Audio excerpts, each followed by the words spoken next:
बाहेरून छान कुरकुरीत आणि आतून मस्त असा मसालेदार सारण, यामुळे प्रत्येक चव अशी भन्नाट लागते बघा. छान ना. नमस्कार मंडळी, टेस्टी टेल्स मराठी या युट्यूब चॅनलवर तुमचं मनापासून स्वागत. तर आज आपण एक असा पदार्थ बनवणार आहोत जो दिसायला तर आकर्षक आहे, पण चवीला पण तेवढाच अप्रतिम, आणि तो म्हणजे समोसा रिंग. नेहमीचे समोसे तर आपण खातोच, यापुढे असा समोसा नक्की ट्राय करा. चला तर मग रेसिपीला वेळ न घालवता लगेच सुरुवात करूया. त्याआधी आपण साहित्य बघून घेऊया. तर समोसा रिंग बनवायसाठी आपल्याला हे साहित्य लागणार आहेत. मी इथे 6 ते 7 आलू घेतलेले आहेत, 2 कांदे घेतलेले आहेत, कोथिंबीर घेतलेला आहे, कढीपत्ता घेतलेला आहे, 5 ते 6 हिरव्या मिरच्या घेतलेल्या आहेत. मसाल्यांकडे वळूया आपण. अर्धा चमचा तिखट घेतलेला आहे, अर्धा चमचा मोहरी, अर्धा चमचा हळद, 2 ते 3 टेबलस्पून ऑइल, अर्धा चमचा जिरा पावडर, अर्धा चमचा जिरे, थोडंसं ओवा घेतलेला आहे, अर्धा चमचापेक्षा कमी आहे हा, आणि अर्धा चमचा धने पावडर. आणि समोसेची पाती बनवायला आपल्याला लागणार आहे मैदा. तर मी इथे 1 वाटी मैदा घेतलेला आहे. तर हे सगळे साहित्य आजच्या समोसा रिंग बनवायसाठी लागणार आहेत. एकदा नीट बघून घ्या, आणि जर का नाही समजले तर इन्ग्रेडियंट लिस्टचा स्क्रीनशॉट नक्की काढून ठेवा. साहित्य तर बघून झाले आहेत. आता मी इथे बटाटे उकळायला ठेवत आहे. मी इथे कुकर घेतलेला आहे, त्यामध्ये आपण बटाटे उकळायला ठेवूया. मी कुकर मध्ये पाणी घालत आहे. यामध्ये पाणी एवढं घालायचे की बटाटे बुडले पाहिजे, म्हणजे ते व्यवस्थित बॉईल होईल. आता मी इथे कुकर लावते. 6 ते 7 शिट्ट्या होऊ द्यायच्या, म्हणजे आलू छान शिजतील. बटाटे उकळायला ठेवलेले आहेत. तर वेळ न घालवता आपण समोसेची पाती जी असते त्याचं सारण भिजवायला घेऊया. तर मी इथे 1 वाटी मैदा घेतलेला आहे, ते मी ह्या वाट्यात घालत आहे. मी 1 वाटी मैदा ह्या मोठ्या वाट्यात घेतलेला आहे. त्यानंतर मी घेत आहे ओवा. ओवानी टेस्ट खूप छान येते आणि पातीचं चव खूप छान वाटते. तर हे असं हातावर चोळून मी इथे ओवा घालते, आणि चवीपुरतं मीठ घालायचंय.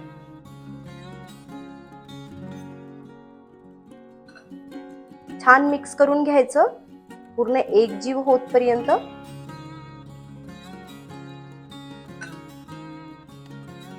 त्यानंतर यात आपण थोडं थोडं पाणी घालून भिजवून घेऊया.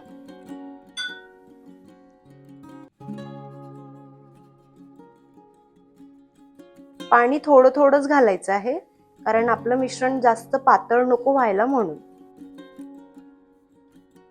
आणि जसं आपण कणकीचा वगैरे गोळा करतो ना, तसंच गोळा तयार करायचा आहे.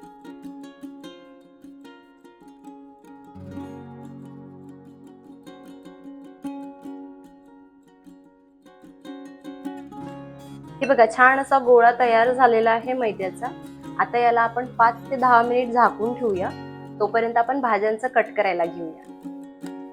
मी इथे कांदे कापायला घेत आहे. कांदे उभे लांबच कापायचे. अशा प्रकारे कांदे कापून घ्यायचे. इथे 2 कांदे घेतले आहेत. जर तुम्हाला जास्त कांदा तर 1 पुन्हा वाढवू शकता.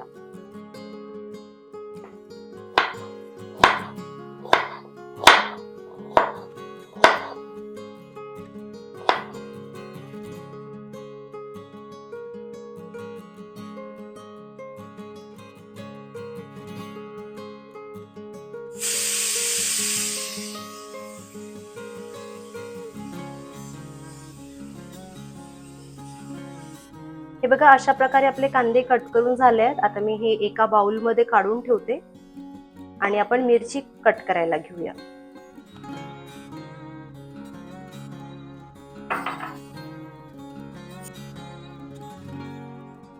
मिरची पण बारीक बारीकच कापून घ्यायची आहे. मिरची तुमच्या आवडीप्रमाणे टाका. जर का तुम्हाला जास्त तिखट नाही चालत असेल तर मिरची कमीच घ्या.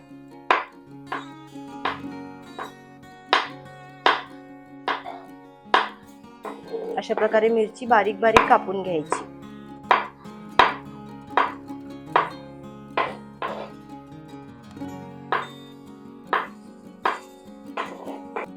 मिरची इथे कापून झालेली आहे बारीक बारीक. आता मी एका बाउलमध्ये काढून ठेवत आहे. त्यानंतर आपण कोथिंबीर कापायला घेऊया.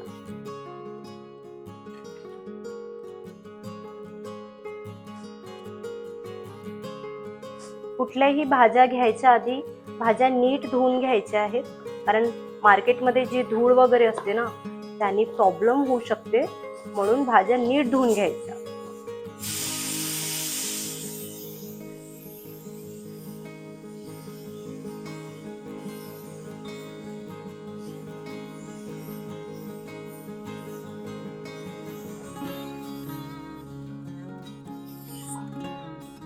अशा प्रकारे कोथिंबीर पण इथे कापून झालेली आहे. 5 ते 6 शिट्ट्या झाल्या आहेत कुकरच्या. आता मी याला थंड व्हायला ठेवलेलं आहे. त्यानंतर आपण बटाट्याची चटणी बनवायला घेऊया. कुकर थंड झालेला आहे. आता मी यातले बटाटे काढून घेत आहे. एका बाउल मध्ये थंड पाणी घेतलेलं आहे.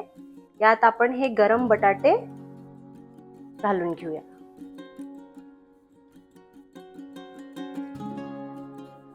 अशा प्रकारे मी पूर्ण बटाटे इथे थंड पाण्यात काढून घेते.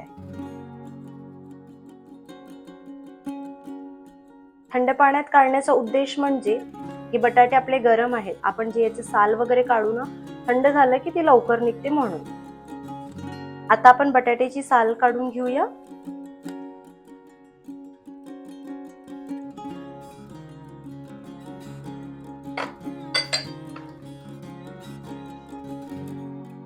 अशा प्रकारे पूर्ण बटाट्याची साल काढून घ्यायची. बटाटे थंड झाले आहेत म्हणून पटपट काढून होत आहे. जर का हे गरम राहिले तर हाताला चटके लागतात. म्हणून बटाटे उकडून झाले की थंड पाण्यात काढून ठेवायचे.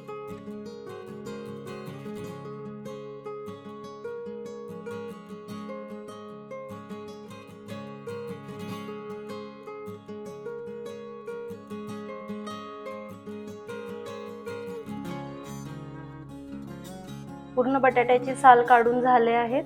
बटाटे आपले रेडी आहेत. आता आपण चटणी बनवायला घेऊया. तर बटाट्याची चटणी बनवायला सुरुवात करूया. मी इथे घेतलेला आहे नॉनस्टिक पॅन आणि मी गॅस सुरू करते.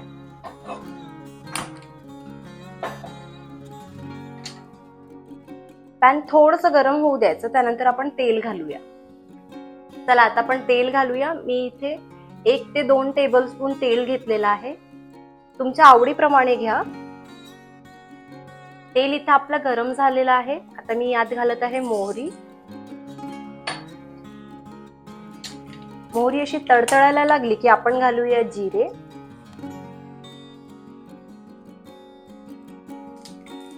जिरे झालं की कांदा घालत आहे मी यात.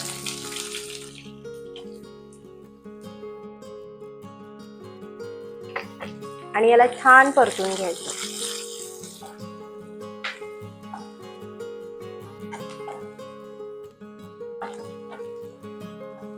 कांद्याला थोडं नरम होऊ द्यायचं. त्यानंतर आपण बाकीचं टाकू. अशा प्रकारे कांद्याला 2 ते 3 मिनिट होऊ देऊ. त्यानंतर आपण बाकीचं टाकू. कांदे छान नरम झालेले आहेत आणि थोडे थोडे ब्राउनिश सुद्धा झालेले आहेत. आता मी यात घालत आहे कढीपत्ता.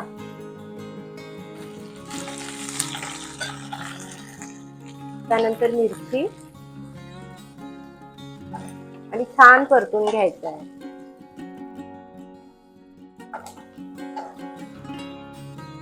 आता आपण मसाले घालूया. जिरे पावडर, धने पावडर, तिखट थोडंसं घालायचं आणि हळद. त्याला छान परतून घ्यायचं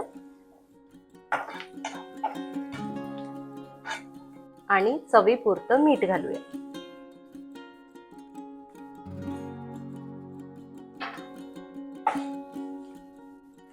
अशा प्रकारे हे छान परतून घ्यायचं. आता आपण यात घालूया उकडलेले आलू. हाताने स्मॅश करून आपण घालत आहोत. जर का तुम्हाला स्मॅशरनी स्मॅश करायचं असेल ते पण करू शकता.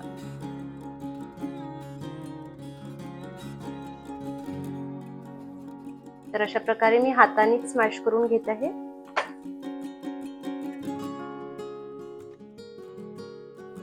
आणि हे छान व्यवस्थित परतून घ्यायचं, म्हणजे पूर्ण असं मिश्रण एकजीव होईपर्यंत. माझी गॅस लो फ्लेम वरच आहे.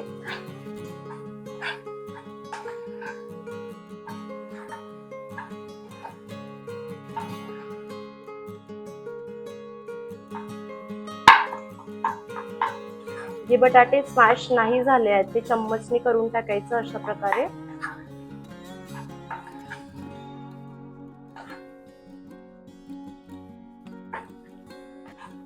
हे बघा छान एकजीव झालेला आहे आणि मस्त भारी सुगंध येऊन राहिलेला आहे.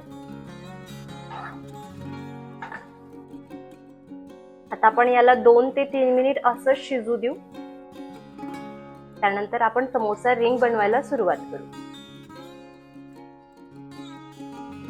2 ते 3 मिनिट झालेली आहेत. आपलं सारण छान शिजलेलं आहे. आता मी इथे गॅस बंद करून घेत आहे आणि वरून कोथिंबीर घालूया. सारण आता थोडं थंड होऊ देऊया. त्यानंतर आपण समोसा रिंगची पाती लाटायला घेऊया. इथे आलूची चटणी थंड झालेली आहे. आता आपण समोसा रिंगची पाती बनवायला घेऊया. गोळा आपला छान सेट झालेला आहे. आता मी असा मोठा गोळा घ्यायचा, म्हणजे पोळी आपली छान मोठी झाली पाहिजे म्हणून. तर मी ते छान मोठा गोळा घेतला आहे.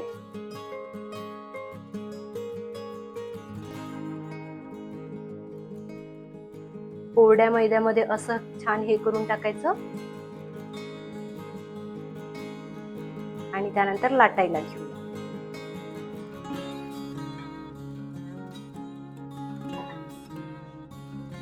गोल नाही जमली तरी चालते, कारण आपल्याला नंतर त्याला कट करून घ्यायचंय म्हणून.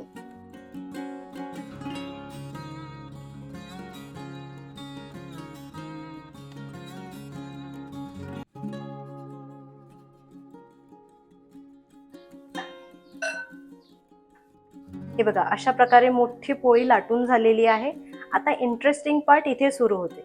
आता याला मी असं स्क्वेअर शेप मध्ये कट करणार अशा प्रकारे.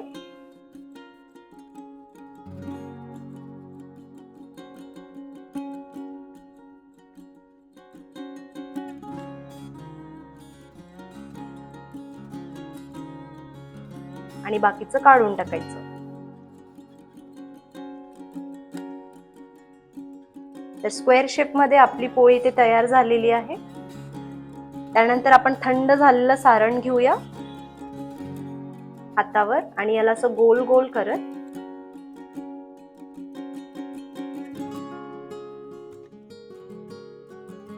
आणि छान याला असं गोल गोल करून घ्यायचं.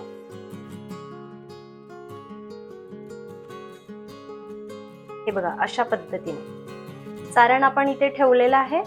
आता हे जे आहे ना खालचा पोर्शन, त्याला आपण असं कट करून घ्यायचं अशा प्रकारे. जेवढ्या डिस्टन्सवर तुम्हाला पाहिजे तेवढ्या डिस्टन्सवर कट करून घ्यायचं. इथे सगळं कट करून झालेलं आहे. आता मी इथे एका वाटीमध्ये पाणी घेतलेलं आहे आणि हे पाणी पूर्ण याला लावून घ्यायचं अशा प्रकारे, म्हणजे ते एकामेकाला छान चिपकल्या गेलं पाहिजे म्हणून.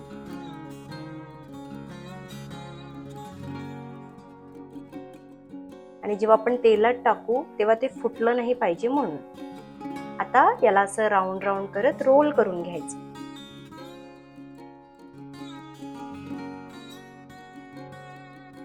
अशा पद्धतीने आता असं टेक्स्चर तयार झालेलं आहे. आता याच्या एंड्सला आपण पाणी लावून घेऊया आणि छान असं याला चिपकवून घ्यायचं. बघा झाली ना समोसा रिंग रेडी.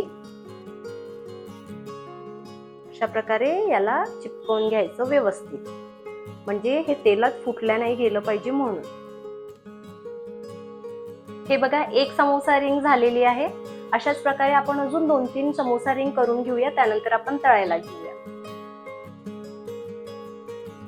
हे बघा मंडळी, समोसा रिंग बनवून झाले आहेत. आता आपण इथे तळायला घेऊया. मी इथे स्टीलची कढई घेतली आहे आणि त्यात तेल घेतलेलं आहे आणि गॅस सुरू केलेला आहे. आता तेल गरम होऊ द्या आपण, त्यानंतर आपण तळून घेऊया. तेल गरम झालेलं आहे तरी मी इथे छोटंसं टाकून बघत आहे. हे बघा, लगेच वर आलेलं आहे, म्हणजे आपलं तेल गरम झालेलं आहे इथे. आता आपण हे यात घालूया अशा पद्धतीने.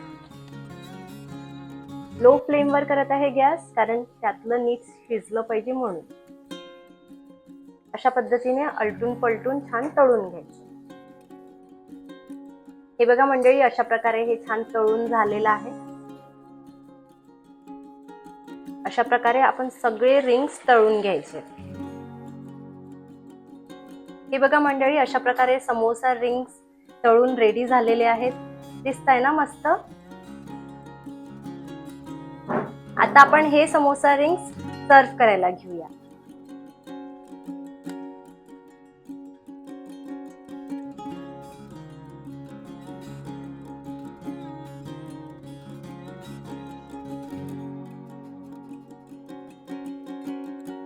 पाहुण्यांसाठी ही डिश सर्व करायला एकदम मस्त आहे, कारण टेबलवर आणताच सगळ्यांचं लक्ष इच्छाचकडे जाईल. बघा ना, दिसते ना मस्त छान. जर का तुम्हाला ही रेसिपी आवडली असेल तर व्हिडिओला लाईक करा आणि चॅनलला सबस्क्राईब करायला विसरू नका. भेटू पुढच्या व्हिडिओमध्ये. बाय.